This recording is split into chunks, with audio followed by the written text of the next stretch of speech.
microphone there. If you want to grab it and pass it around. A little bit more. Yeah. You're good. Hi, Derek Brown, member of the philosophy department, and member of the Is that better? Yeah. Standing right in front of it though. My name is Derek Brown. I'm a member of the philosophy department. I've been at BU for 4 years and a few months, and I'm currently, for the first time, a member of the negotiating team. Hi, thank you for inviting us. My name is David Winter. I'm an assistant professor in the Department of History. This is my 4th year at BU, and like Derek, I'm on the negotiating committee. Okay? For the first time. Okay, thank you. Hi, my name is Linda Clyde. I'm the chair of the Department of History. This is my 13th year here, 3rd president. It's been a trip. And I am just not very happy blocker. I'd far rather be in the classroom with you guys.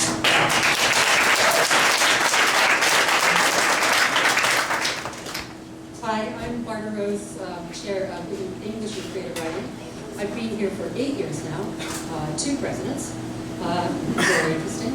I too would love to be in the classroom and have you guys there too, but we have principals as well. And thank you for inviting us here. I'll say my name in French and then I'll say it in English. My name is Rachel Major. I teach French in the language department. My name is Rachel Major.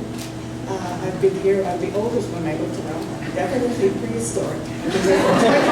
I've been here for 21 years. And I really care about the student, but this is very important for us so that we can make this better.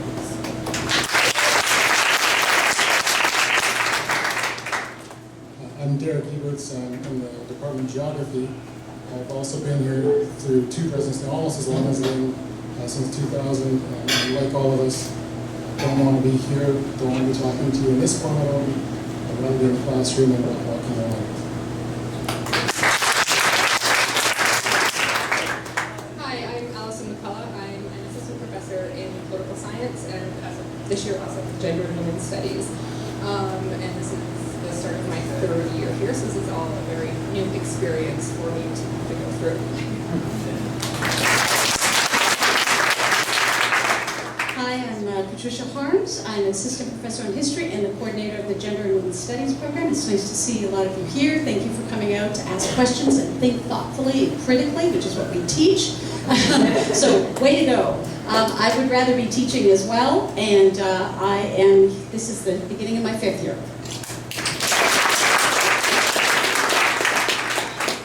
Hi, I'm Erika Serrano. I teach Spanish in the language department. It's my 3rd year here. I encourage you to support the cause of the professors and instructors.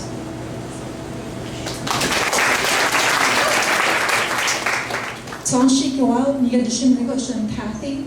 I'm the visual and I'm from the Visual and Aboriginal Arts Department. I'm the art history lecturer. I had a really great lecture planned for today. I wish I could. It was Aegean, ancient Greek. I am also a curator and critical writer working in the contemporary Aboriginal arts world. And I wanted to teach at this university. We have the only Aboriginal arts accredited program in this country. And I wanted to be a professor and be able to give the sort of education that I as an Aboriginal student didn't get. Neglect.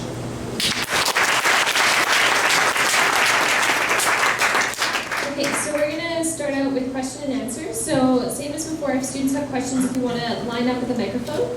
And then we'll allow questions to start to last up to a minute, and the responses to last for up to 2 minutes.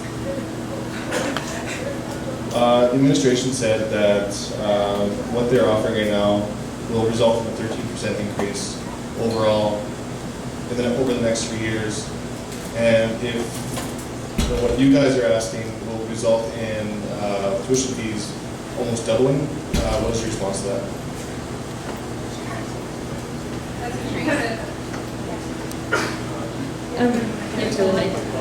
Or is it, if they took the amount that you guys wanted, that students, like, cover that, they would have to charge double in tuition? First I've heard that. I guess it's, they say 13%. So there's a number of financial stuff left here.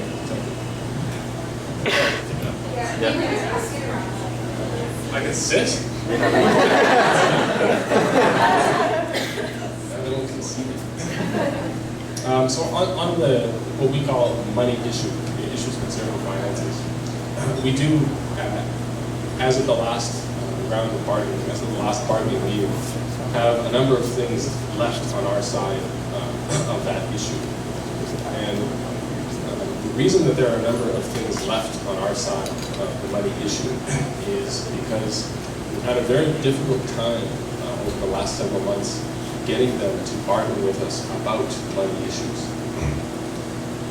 And I'm not going to go through the whole history of it over the last 6 months. And I'm happy to do that if you want, but I don't think it's a good way to answer the question. but we did on Tuesday at a certain point. We gave them some responses to some of their other things and said, now, we have some other stuff too, but we're not going to talk about anything else anymore until we actually start talking about money stuff. Because to that point, in our view, they had been very, very resistant to do so. So we just drew the line. And we had in the previous week withdrawn some things on our money package and pulled down from our salary requests. And we hadn't heard back from them yet, so we just said we need to hear back from them. We need to start talking about this. And they came back with a new offer, which was slightly better than their other offer. And we talked about it for a while. And we talked about it outside of the table for a while as a team. And we came up with a new counteroffer where we withdrew our last pension issue, came down on salaries and took off a couple of other things and gave to them and said, okay, so let's talk about this. And then instructed or requested that they would consider that and come back with another offer. So they did, they went away for a while. And then they came back with the exact same offer that they had given us previously. So it's not that, so I don't know how they calculate all that stuff, but you might not have seen what's left on the money stuff on both sides. But in our view, the negotiating about money started Tuesday, and we have a ways to go, and it's our intention and our desire, and it was on Tuesday our desire to keep negotiating on it. The message we got from them, they gave us the exact same response as they did the previous conversation we had, was that they were done. They didn't want to negotiate on this issue anymore. Maybe we read that behavior there incorrectly, but we felt as a committee that by giving us the exact same offer back, that's what they were telling us that they were done. So yeah, we've got some stuff going on. I think it's fair to say we have no expectation of getting the stuff that's coming. That's not how it works. It's about negotiating back and forth. We'll take out this, we try and do something about that, fix this. But in our view, we are, for reasons that we're not happy about, we're at an early stage of that conversation because we feel they've been putting off this conversation for quite a long time. I don't know how to respond to the costing of that money, because I don't know how they did that, but I think that gets at what's underlying the question that you're asking. Does it? Thank you. We definitely went over our 2-minute limit, but because, yeah, it's okay, because I think it's about the process as well, so that's okay. Yeah, I'm not at the table, so I can't comment on the process of negotiation, but I'd be curious to hear how she justifies her claim about her tuition, because of course that matters to you. 2 things you should know if you don't already. One is that your tuition pays a little less than a quarter of the operation of this institution, so it's hard to imagine how they anticipate making up whatever they think we're asking for out of your tuition. And secondly, of course, you all know that the government regulates our tuition in this province. And given the levels at which it's gradually been deregulated in recent years, for your tuition to double, if I do my math correctly, I understand how these processes work, it will take roughly 30 to 35 years. at the current rates. It can't be, there's no way she could sustain a claim that this is going to double your tuition. I can't see where that comes from. And one of the other things, we've moved significantly. We've moved far more than the employer has. The entry bargaining positions, I won't bore you with sort of how it unfolded, but we've moved off our original demands by more than 4% in terms of wage demands. They've moved up less than 2%, okay, across the life of the contract. Okay, so, I mean, we have moved significantly, and we as Derek says, you know, this is not going to be the final, this is not going to be the shape of the final deal, but we need them coming back and giving us some indication that they're bargaining in good faith, right? We need them to show us that they're willing to deal with us, okay? That's basically our position. Next question. So the university has not locked you out. And what that's done, in most people's general opinion, seems to be an attempt to fracture and, you know, this is like Hoff's language is that, oh, you know, we regret that some classes might not start on Monday. So I'm wondering what the faculty's, the general opinion of that is, because the administration said to us that they've been in contact with some of you that want to come back and teach, and you know, obviously you all want to come back and teach, but they want to come back and teach on Monday, and just what your opinion of this tactic is, because it's causing us a lot of problems, because frankly we don't know what to do, because some of us want to do stuff, and some of us want to continue sitting on our butts, and, you know.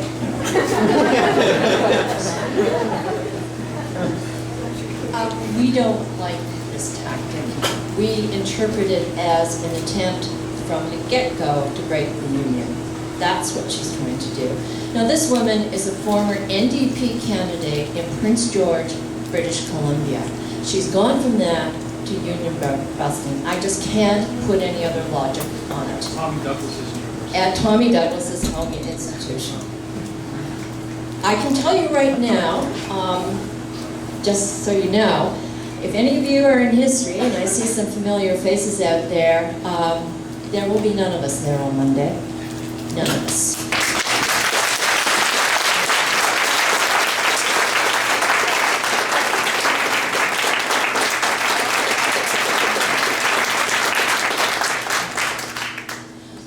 You know, I don't think it's our place to tell you what to do. You are all intelligent, thoughtful human beings. There's a range of political opinion here. I think, you know, partly you should be guided by your own beliefs, what you want to do. But at the same time, if the union is broken, this is going to be a broken institution. I can tell you that right now. It's really not going to be pleasant either for faculty or students. We hope that you'll honor our picket lines, though I've told my students, you know, you have the absolute right, and I encourage you to go into the library to continue working during this, because someday it will end. But,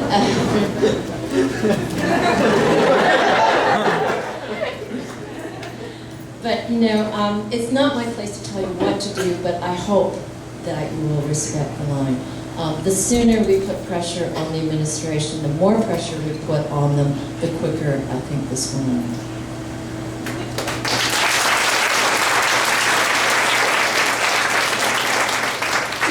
Just to that question before we move on, Chris gave me your phone because on the Brown University website they posted an article about Brown University's position on locking out the faculty, and specifically criticizing BUSU for its concerns about students next week, and indicating that, you know, there are a variety of reasons why they're not going to lock out students. So I think that's an important discussion for people to absolutely have here.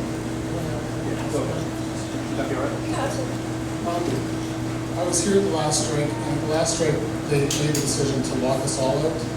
And in my opinion, that was actually one of the few smart things that they did during that action, because, and their logic to us and to you at the time was that that would ensure equity. That when the strike is over, students are all in the same position and we all move forward together. And clearly this administration is not taking that approach. And I can tell you from some personal experience at another institution where this happened, and there was no lockout, and some faculty crossed and some didn't, the environment was absolutely toxic, and it still is today. within departments, not even just across the campus. And I don't think any of us want you guys to live through a place where we have that kind of environment for 20 years or 25 years, long after this president's gone, or long after this agreement's settled, and so on. So these are questions that have a really long-term implication, and it's a really negative long-term implication. So I'm not crossing the line on Monday unless we have a tentative agreement. There is no line. And I don't think any of us should. I respect everybody's right. They have a legal right to do so. I won't be happy about it if they do, and I'd ask you to also respect that. Tracy, one clarification. Critical of BUFA, is that? Yeah, it was about Busu's email, I guess. I didn't read the whole thing. Yeah, I just skipped it. Basically, about Busu's position, I don't want to say. You want to try They haven't even read it. Okay, well, I'll read part of it. The Brown University Students' Union has recently issued a communication to its membership and to the wider community urging the university to lock out faculty rather than allowing them to return to work should individual faculty members choose to work during the strike. Prior to this communique, apparently she speaks French, representatives of BUSU met with the administration and expressed the same request. We provided our reasons to BUSU orally, but these have now been passed on in the BUSU press release. We offer the following explanation. There are a number of reasons why the president... The email is quite long, so I don't know if... No, I'm just going to summarize the points. Says lockout is a weapon. Professors have told administration that they do not support the strike and want to teach, some of them. She says 28% said, I thought it was 71 and 29. Just keep going. So, I want a time frame here. If professors want to teach, it's their right to teach. That they locked out professors last time, it led to the longest dispute in BUSU's history. The administration of the university, the unanimous choice was not to lock out. Then they talk about students and how much they care about us. Okay. Question. Okay. So my last question to the administration was to specifically address how we've been told that the students, there's a desire to protect them and ensure the enrichment of their education this semester.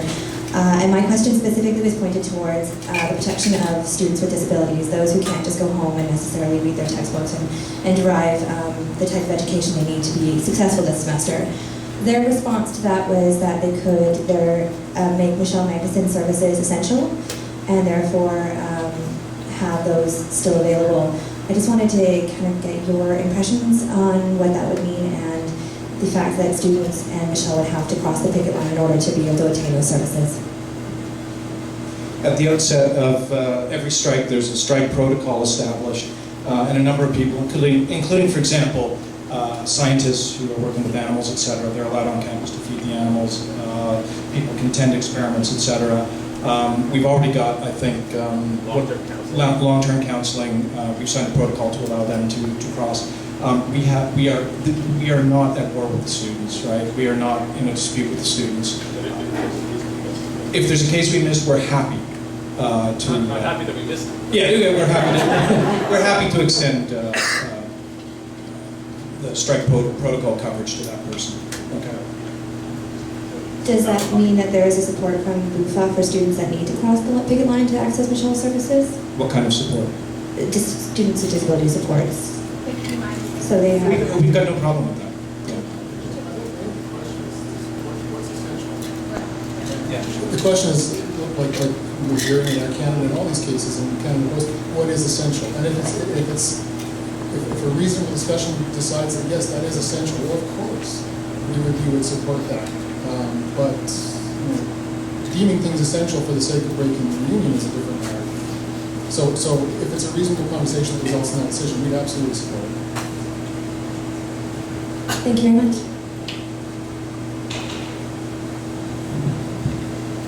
My question is that throughout this whole thing, we've been told very little. Most of us have no idea what the issues are. We didn't even hear a whisper of there being a strike until the day after the voluntary withdrawal date, which I think was a little underhanded, because it completely removes us the opportunity of leaving and getting our tuition back. Because someone like myself, I can't speak for anyone, but I'm assuming we're all really poor. We're living on very low scraping this together. Voluntary withdrawal date, because I was told it's Not a voluntary withdrawal, it's a full refund. The full refund, sorry, the full refund date, without getting an F. Because I personally had to scrape together money to come here. So my question is, what exactly is it that has gotten you out on the line instead of teaching? What are the issues that are preventing us from getting our education?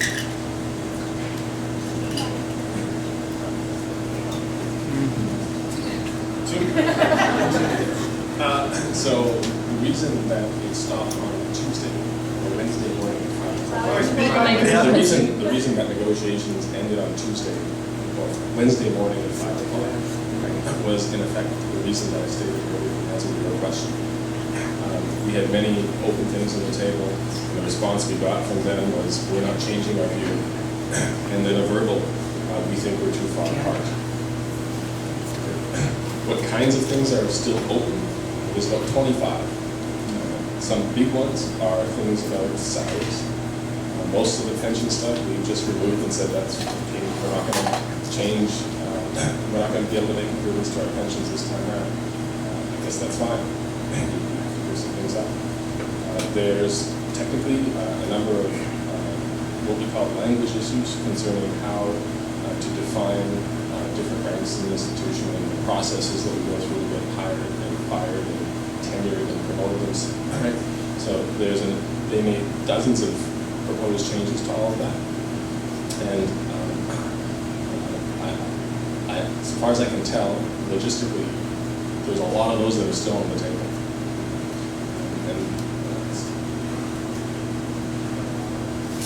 And that falls under the ways in which we go about it.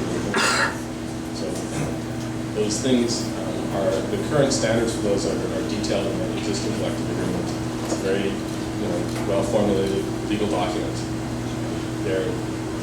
And it seems to be working all right. We're pretty happy with the people who've been hired and performing. And their initial position was to rewrite most of that.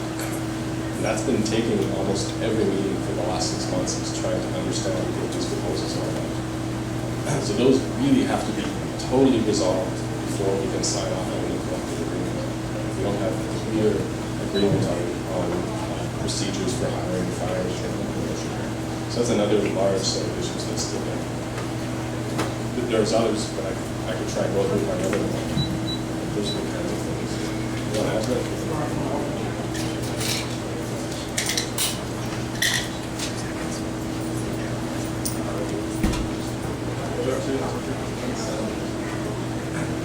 Derek, when you speak into the microphone, hold it like this. Hold it like this? Better? Oh, yeah, that is better. Does that answer your question? Do you have a follow-up? Yeah, one thing that both sides are doing obviously is trying to gain the support of the students. And I think this time around we're a lot more apprehensive about throwing our support in with the faculty. It seems this did just happen 3 years ago. I said in the meeting with the administration, this is not my first strike, nor is it several other people's. My question is, it's gone blank. It's okay. It's the best question. It's very fast. If you're looking for the support of the students, if either side is looking for the support of the students, I think a little more openness and a little more honesty is important. And if I can just ask one question to everyone, every single professor I've talked to, which is amazing, every single professor I've talked to said they don't want to be on strike. But by show of hands, if you're comfortable with this, how many of you voted yes to strike?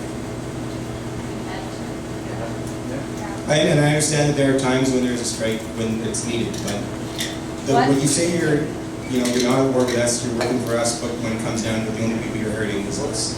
And yes, I agree wholeheartedly. I loathe this process. I loathe the fact that students are continually held hostage. I think it's wrong. I think there has to be a better way of resolving this.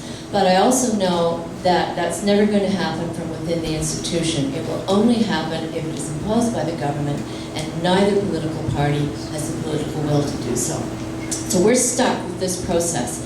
And the implication of the kinds of changes that Derek was talking about were to remove a lot of the protections that we have right now in hiring, in promotion, in tenure processes. We have a lot of say. We have committees who make decisions. What the president wants to do is to take a lot of that power, put it in the hands of the deans and herself. And this would make us very, very vulnerable, particularly, I mean, if you have a good dean who's fair, well, not so much a problem, but there's no guarantee that every dean is going to be fair. And in fact, we have some who are notably unfair on a fairly regular basis. So from our point of view, we have to protect ourselves. My point of view personally is that they already have all the tools they need to accomplish what they want to, and that's to make this a better place. No one is arguing with that aim. We all want the university to be better. But making the faculty more vulnerable, giving her more power to be even more arbitrary doesn't get us there. It just doesn't get us there. You know, it's just, the former president nixed a hiring. He decided the candidate just wasn't suitable. He said no, and that was the end of it. They have the power, they just don't want to use it because they have to talk to us. They just want to be able, as far as we can figure out, they want to be able to make the decision. End of story. And we have to protect ourselves. I'm really, really sorry. But, you know, we don't have a choice. I want to add one point to that too. You asked whether we voted for the strike, and I think it's important that you know that those of us who voted for the strike, and yes, it wasn't all of us, nobody votes for a strike because they want to strike. Nobody, not a single person votes for a strike because they want to strike. It's a tool in bargaining. It's unfortunately necessary evil that it ended up being exercised. But you know, you reach a point in any negotiations where, and we're at that point pretty early this time, if the proposal coming from the administration is going to erode our working conditions, yes, there's a question of putting the students first, and that's always in our minds, but we have to protect ourselves as well. And you reach a point where you say, how much will you give up before you say, no, that's enough, we can't do it. And we were looking at giving up a lot. We're still looking at giving up a lot if we don't make some more progress. So how much are you willing to give up? And that's the question about this right. I think one way of looking at it is to remember that our working conditions are your learning conditions, okay? I just think that's something that has to be driven home.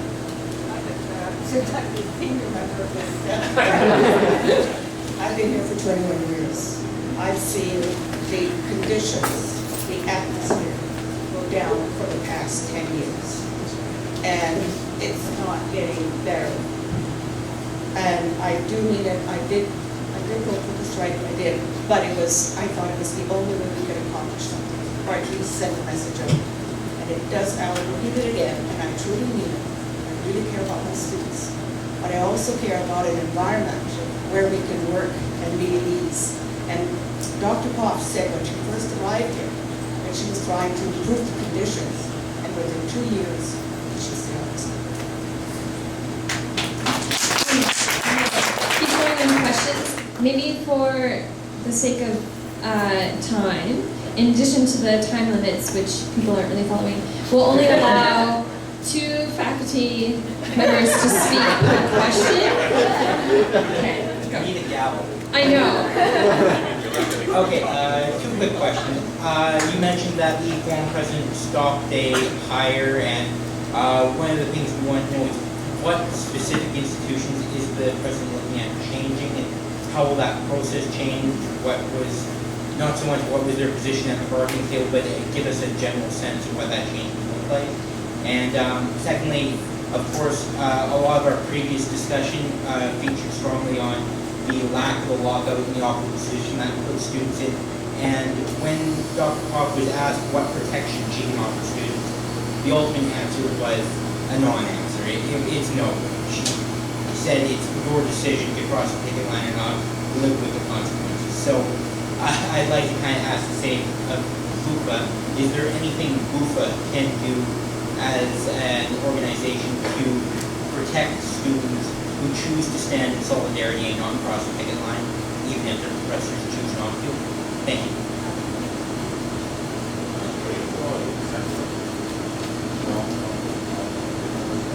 So now they're strategizing.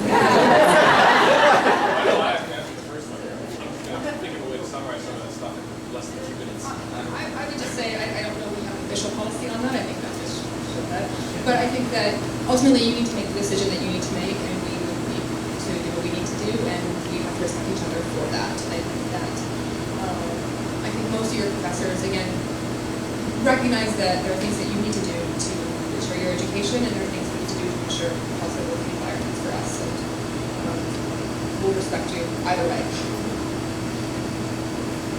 Just say quickly, and at the end of any strike, there's always a protocol that is signed between the union and the employer, guaranteeing that there will not be repercussions against workers. And in this case, I would really want in that protocol that students who chose not to come to class in support of the strike, which these professors say did carry on, that they not be penalized academically. I would want that part of the protocol.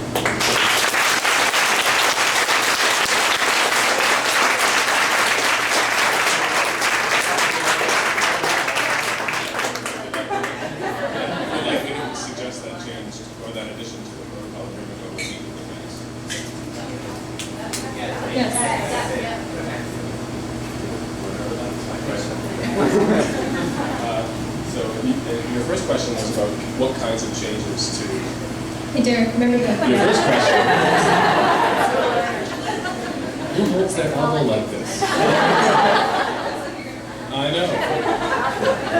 So your first question was to give you some indication of the kinds of changes to the working conditions that would result if we accepted the position that they put forward. Is that right? Yeah. So, in part because I can't, off the top of my head, remember exact language, things that they put forth, I'm not going to do that. I'll try and answer your question in a slightly different way. So if you think of this collective agreement that we have, this is the document that defines how the workplace functions. The processes that you have to go through to hire someone, the criteria that someone has to meet in order to be hired at a particular rank, processes that you have to go through if you want to get tenure, the criteria that have to be satisfied, and so on for promotion. And it's used both in applicants' cases where an applicant is applying for one of our jobs, but especially in-house if someone is going up for tenure promotion. You look at the collective agreement, you read all the guidelines and all the criteria, and you prepare your application by reference to this. So it has to be very clear, very laid out, and it has to tell you exactly what you need to do in order to reach these criteria and get through this procedure in an effective way, similarly for promotion.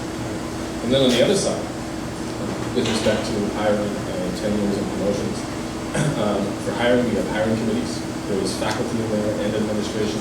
For tenure and promotion, we have tenure committees and promotion committees, and those both have faculty and administration in there. And they take the collective agreement in all those cases and they look at it and say, okay, what are the criteria that has to be met by an individual to get tenure and promotion? What are the procedures that we have to follow through in order to do that? So it's very, very important that the document be really clear in terms of criteria, really clear in terms of procedures that have to be followed. What they gave us 6 months ago was an initial position which involved, in effect, completely rewriting what we have right now. There's dozens, if not hundreds, of proposed changes to all of these criteria and procedures that we have. So we've been working through them to see how many of them we can keep, maybe all, how many of them we can't keep. And it's become quite obvious, I think, to the people at the table on our side that the system they've suggested with all of their new definitions and new procedures and so on is flawed in really, really problematic ways. Really problematic ways.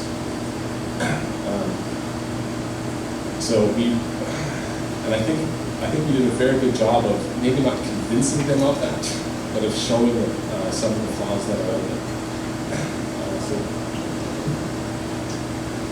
So for example,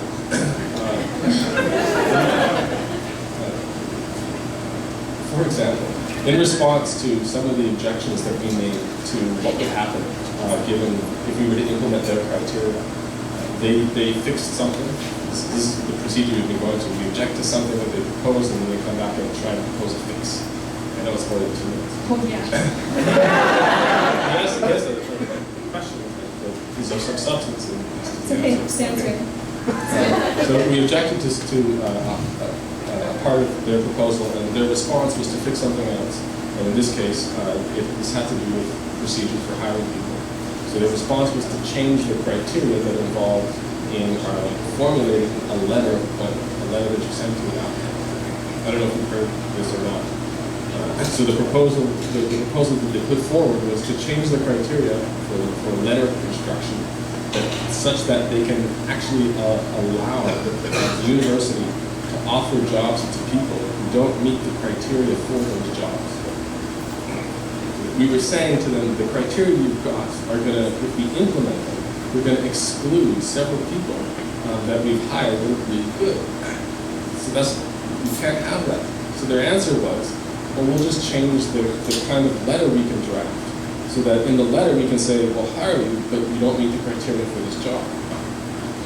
And our answer to that was, that's ludicrous. Why would you possibly want to accept criteria that are going to rule out people you want to hire?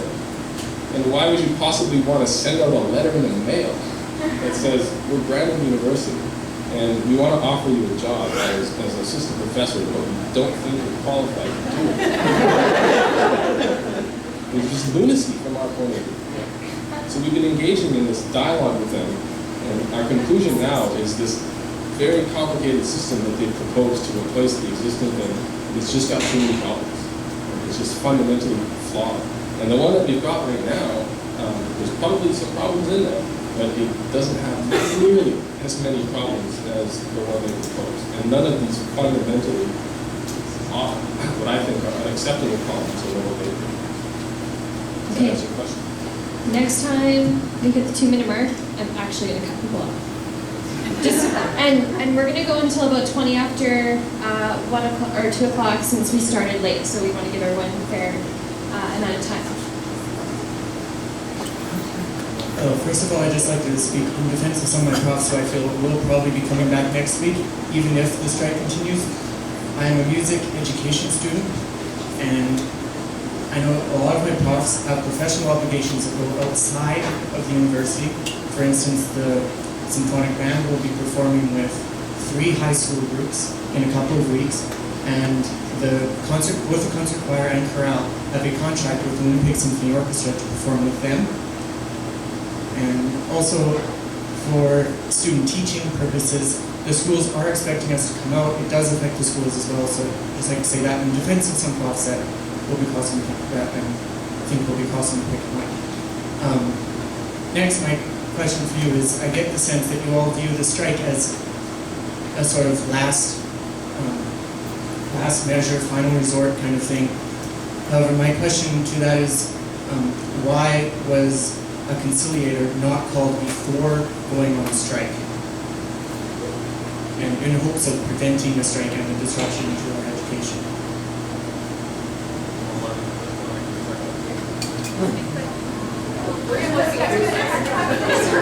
You're wasting time.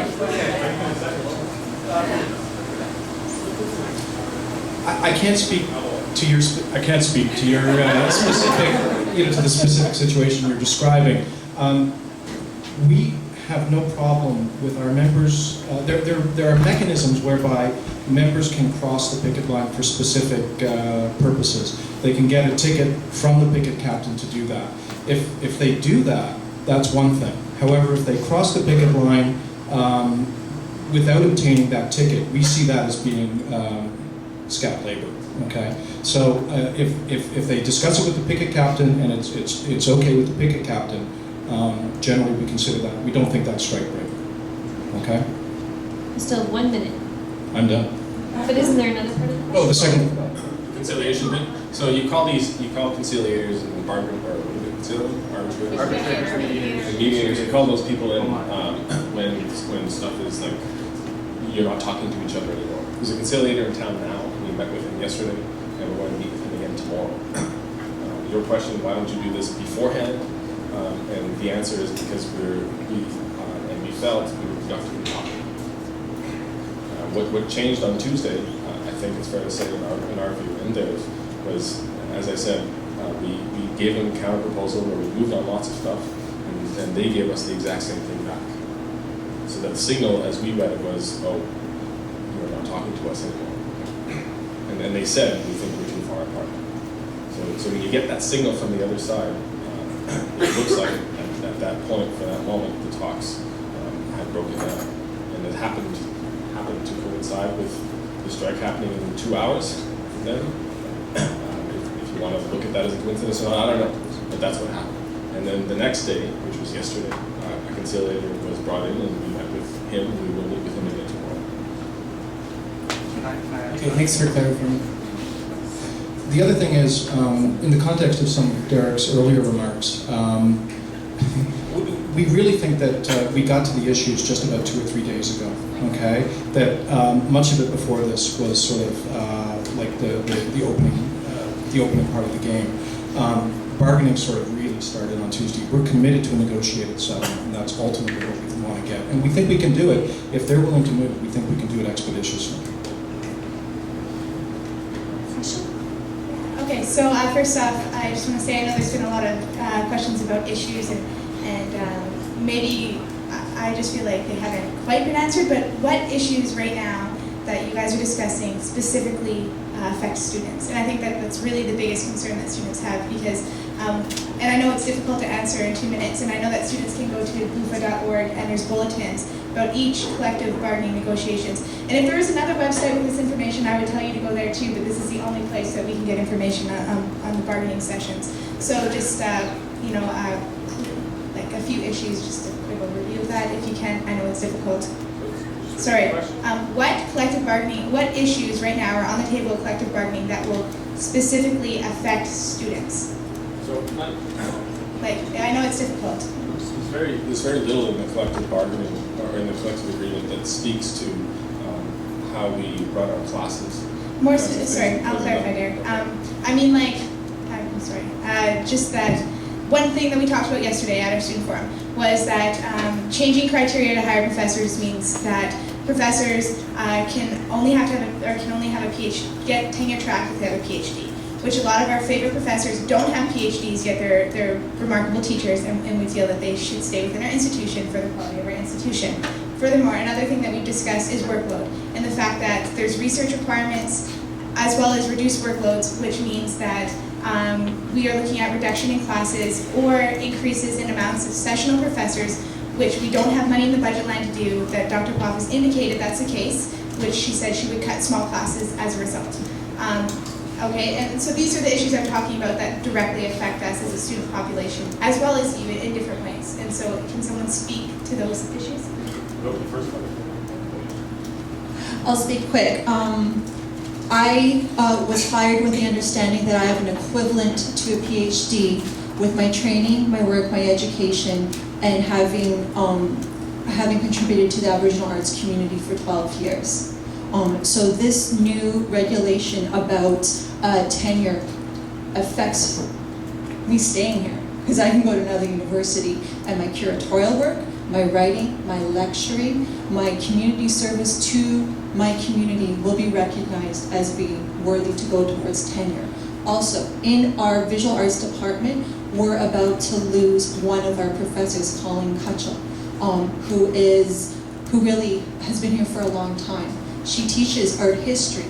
According to what's happening, a PhD is the required degree to teach art history. She also teaches studio. We want to replace her with another Aboriginal professor. There are less than 10 Aboriginal professors in this country working in my field with PhDs. Because guess what? There's no PhD program in my specific field yet.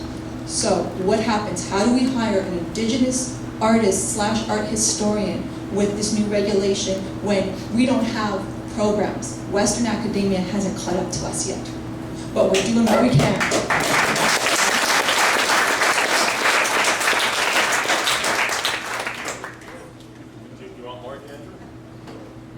I don't know, do students want more? To that question? Yeah, like we know the answers, right? Like we've asked you guys these things before, and it's just important that I think students hear as well some of like the workload thing. Is that still on the table? Is that still an issue? The workload thing is like 10 things across the table on Tuesday. I'm trying to remember. what was in the final, but so if we do reduce the workload by 3 credit hours for people doing lots of research, the faculty views that in general as a good thing, because we want to encourage people who are working really hard on research. In some cases, it's 15 to 20 hours a week on top of your teaching, if not more. So we like that. The difficulty of doing that is those people right now are teaching 18 credit hours, and how do you make up those classes? So our proposal was to suggest that we have additional money from the administration to hire sessions to make up for that loss of teaching. At the table, if memory serves, they have never answered that question. They've never answered it at all. They never said, no, we're not going to have sessionals, or that's a bad idea, or we're going to start canceling classes. They just never said anything. And you might say, well, why don't you just make them say something? It doesn't work that way. You can try, but at every stage when you're sitting across the table, they have the option to say, I'll think about it. I'll take that under consideration. They have the option to not answer. It's just there. And they've never given us an answer. That provides something. Ben? I have one question. Is it not true that in 2008 mediation was attempted prior to a strike and that it did not work? I don't know. I was told that the mediation didn't happen until after the strike last time, and it happened later after the strike. We're not trying to equivocate. I just don't think any of us actually know the answer to that. Okay. I have other questions. With regard to the openness and BUFA not being very open as well as the university, are you guys not bound to some extent in your negotiations with an agreement of confidentiality until the actual contract is signed and everything? Like, is there not some sort of... Like, are you asking whether or not they're allowed to talk to us about these things? Yes, like, are there not limits or like some sort of respect and confidentiality as a part of bargaining in good faith or something? I don't know the exact... Well, I don't know the specifics of that. I don't believe there is, but what I can tell you as students is that all the information that is posted on the BUFA website is exactly the information that all the members of BUFA have. We don't have any more information than that. So as far as keeping us informed, which is BUFA's job to do, and I think they're doing a good job of it, you have access to all of that. We're not sending it to the student emails and so on, but it's all posted on our website, which is publicly accessible. And you don't have any less information than we have. So, maybe slightly more directly answer that. As I understand it, and maybe I'm wrong, this is my first time doing this, as I understand it, our job after a negotiation is to try and summarize what happens and then tell our members. And once our members have been told, it's then basically available for the public. I think that's the answer to the question. I just have one more. In certain fields, even though there are PhDs or doctorate degrees, not necessarily PhD, as the terminal degree, are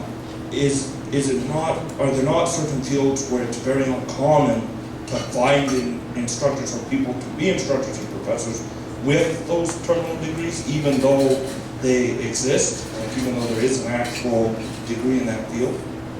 I think so, yeah. Can you answer that? You want to answer that? Yeah, definitely. I think I'm proof of that. There's exceptions to every rule.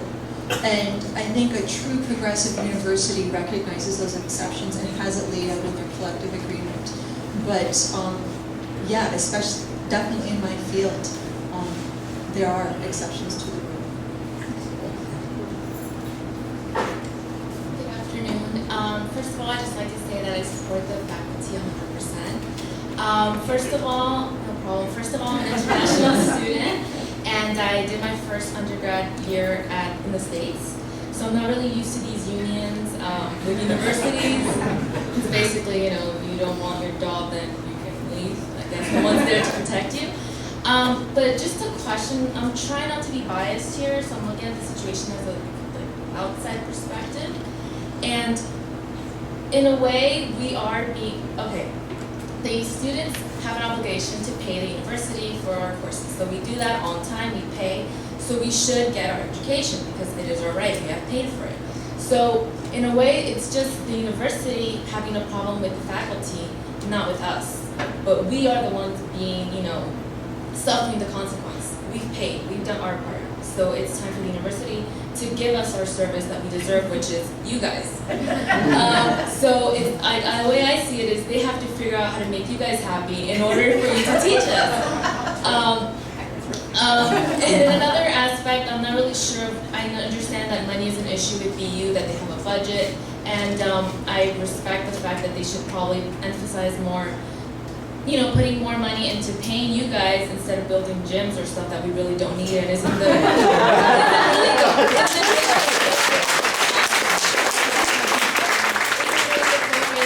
of a university. So that's my little rant there. But just wondering if it's out of line asking this question, and feel free to tell me.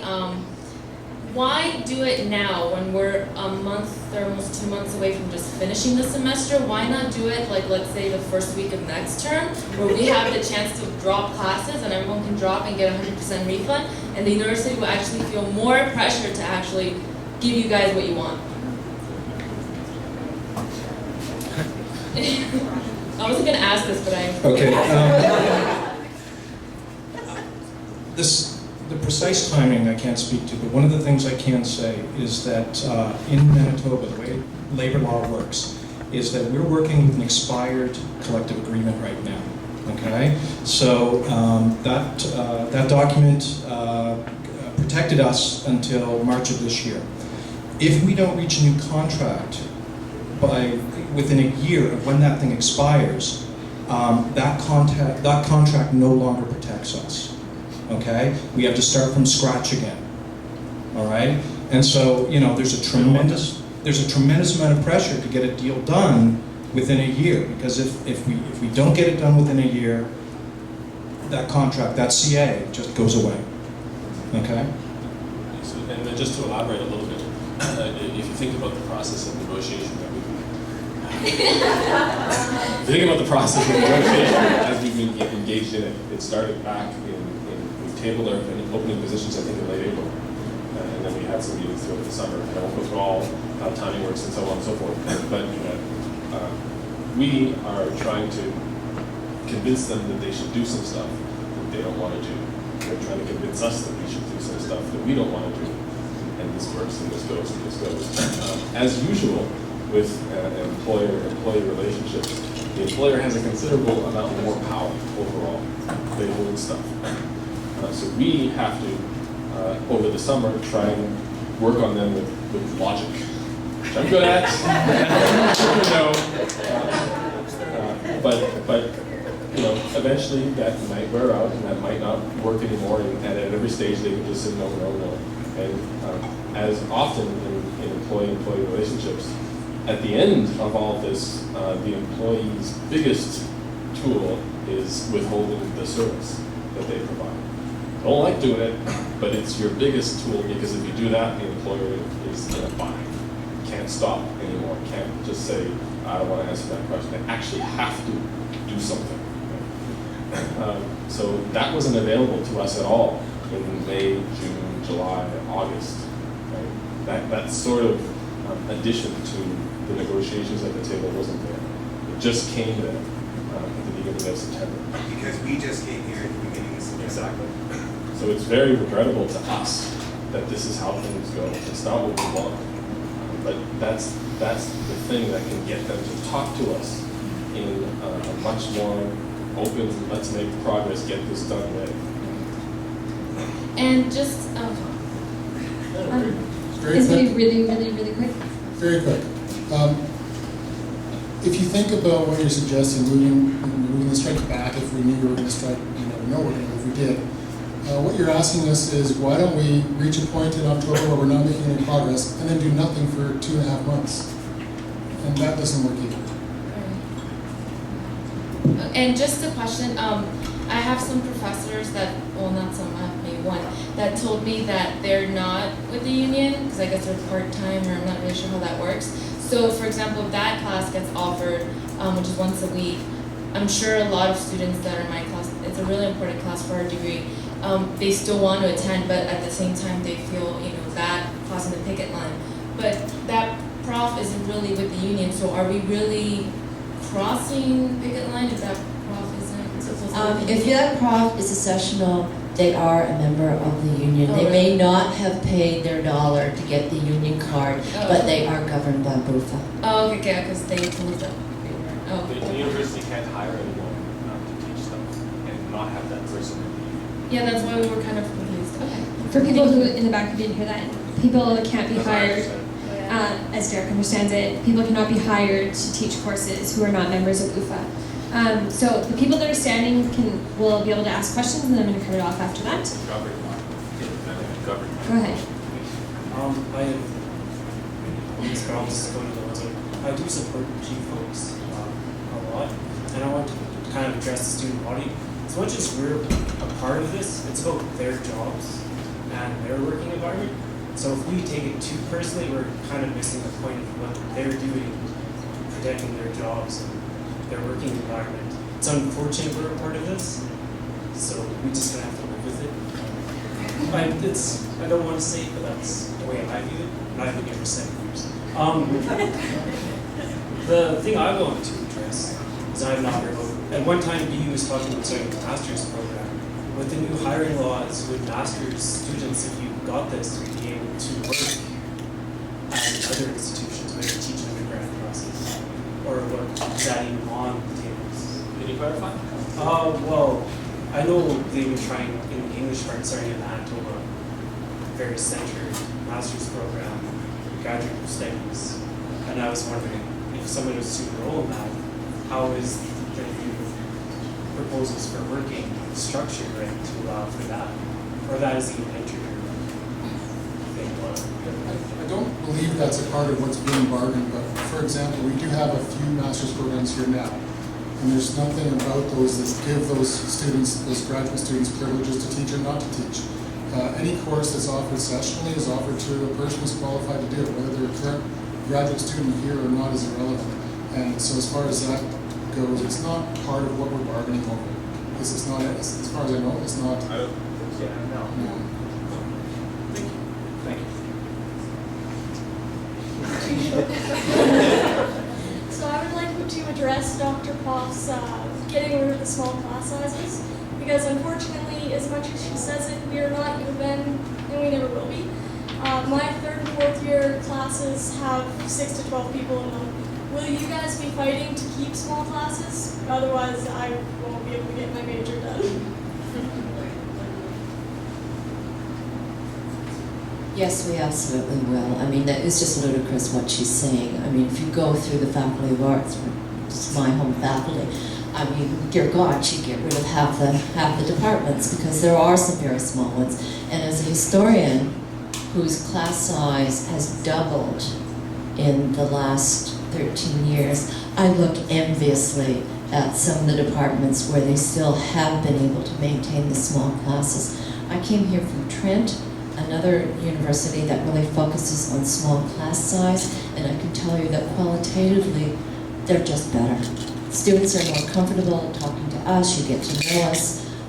Yeah, we are absolutely, she may think she has the ability to just come through with a scythe and, get rid of everything, but yeah, we're gonna fight. You bet we are.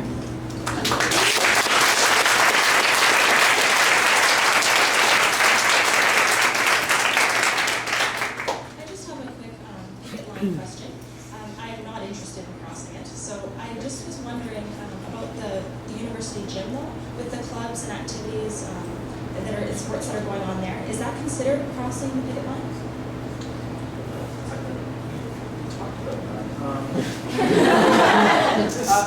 We talked about it after the marathon session. We just had 2 hours to speak, so I don't think there's a problem with that. I think you might have stumped us. In terms of just using it recreationally for your own use. Well, like I'm involved with an organization that rents its Sunday evenings for a sport, so I'm just wondering if I should be suggesting that we don't do that. One thing to consider. Sorry, I asked about that yesterday as well. in our meeting with BUSU, and it was, Joe indicated that he thought that it was fine That's what I thought. for students to continue to go to like fitness classes or to use the gym facilities, much like you're allowed to go to the library and like faculty members aren't going to be upset with you. We encourage you to go to the library and keep studying our stuff. Do it. And we encourage you to stay fit.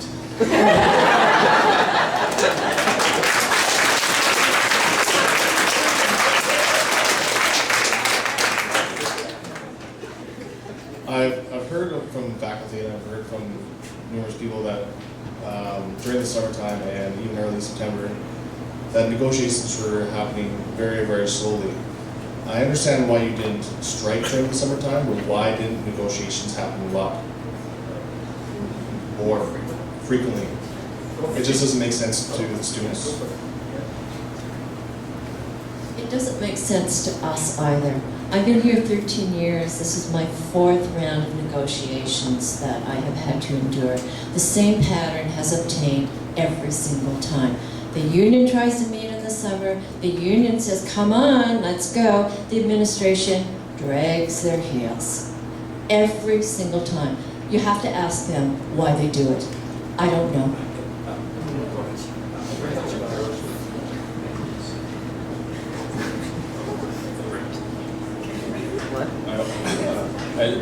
A couple of particulars because I was there all summer. So in July, they told us that we had a meeting in early July and they said we can't meet again for 3.5 weeks, something like that, because they were busy with different things. That wasn't our preference. We said we were open, we were all in town, enough of us anyways to do it, but that was their answer. So we think for the rest of July we didn't have anything for the service. And in August we had a few, but they were out of town for a while there, or unavailable for a while there. That's what I got on that. And then with respect to it taking so long, right? As you said, for the last 13 years it's been like that. I've learned by talking to our Joe, our chair, and also someone who used to be a VP academic, that prior to that, maybe more than 13 years ago, that wasn't the norm. Joe remembers with great fondness bargaining rounds where everything was done in June. And the VP that I spoke to, the former VP, said the same thing. When I was bargaining with the union, when I was VP, we had everything done in June. We had no problem with that. We loved it. Very, very happily have that happen. I can't. I don't know why it's changed like that. I haven't been here for that long. Whatever. It just sounds to me that vacations take priority now. Not ours. The other thing I'd ask you to consider is whether Can you go they... to the mic? Sorry. The other thing I'd ask you to consider in terms of why this thing has taken so long is whether you think that the unprecedented use of consultants and lawyers who are making more than $300 an hour might be a factor in terms of why this thing is dragging out, okay? What's that? And it's only the administration using them, okay? We're all volunteers, okay, on our side. We have to wedge in negotiating between teaching, research, all that kind of stuff. It is unprecedented for this university to sort of hire out to an outside consultant at more than $10,000 their bargaining priorities. And it is equally unprecedented for them to go out to Winnipeg, hire a lawyer to come from Winnipeg, drive 2 hours here, 2 hours back in order to bargain, okay? We're all on site, okay? We're here, we're committed, we've told them we will bargain anytime we're not teaching, okay? I just ask you to consider that. I just want to add one more thing before maybe we finish. I've known Lynn for 13 years, and I'm not trying to sugarcoat, I will not use another word that I don't like. I just want to say that she might be having big classes, but the only thing I've heard about Lynn over the years, and I can say the same thing of the younger generation around me, is that Lynn is an extremely good instructor and a very good researcher. And these people are also fighting for their career ahead. And we've got fine professors.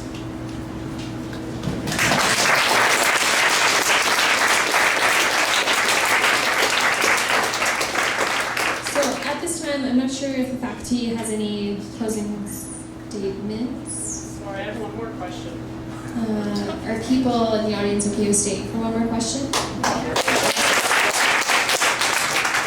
Are you comfortable letting me know what's going on with our exam on Monday morning? I'm not very good with Moodle.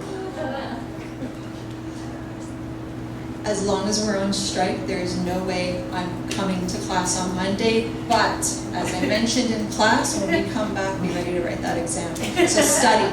Okay, one more thing. Do you want to know where my logbook's going? I asked, they said I'm not allowed. All right, thanks. Thank you. Is it a question? Oh, no. Okay, then wait. Okay. So would the members of the faculty like to make any closing brief statements? I know I speak for the whole group. I just want to thank you for taking an interest. Those of you who are able to support us, we're deeply grateful.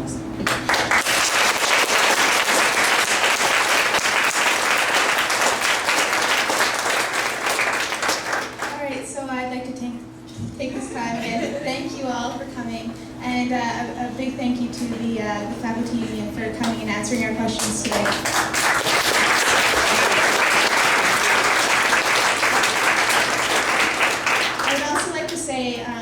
To the students that if you have any questions or concerns and you want to discuss any of this, please feel free to come by the office. And we're always open to discussion and relaying any sort of information to you that we have. Pardon me?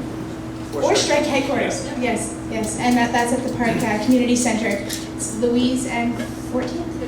15th. Louise and 15th. And so faculty members are there. And if you have any further questions, I'm sure that they'd be willing to answer. So again, thank you for coming out today. Thank you. Before people take off, just a couple of things. Yesterday at the Student Forum, Health Studies and Education students each asked BUSU to try and coordinate a meeting with each of the Teacher Society and the Nurses Union, and we're working on both. We have scheduled one with the Manitoba Teacher Society for Education students tomorrow morning at 10:30. And it will be here in Suds. And the Health Studies one, we're still waiting on getting calls back on that, but we will send an email about that. And people, we're gonna clean up the chairs and stuff here, but if anyone feels like it, Suds is going to run happy hour. Just wanted to add one more quick thing before people leave, just because it's something I feel pretty deeply about. I've been coming here for 6 years. I'm not a student anymore, but previous years, we usually hold the AGM, the annual general meetings here, and just because the strike is affecting you now, as soon as the strike is done, keep interest, please. These are huge issues, and the way to solve more problems is to voice your opinions. Go talk to BUSU, even when we're not affected at that moment. Please come to the meetings. You all go to university here. Come show your support and voice your opinions. Thank you.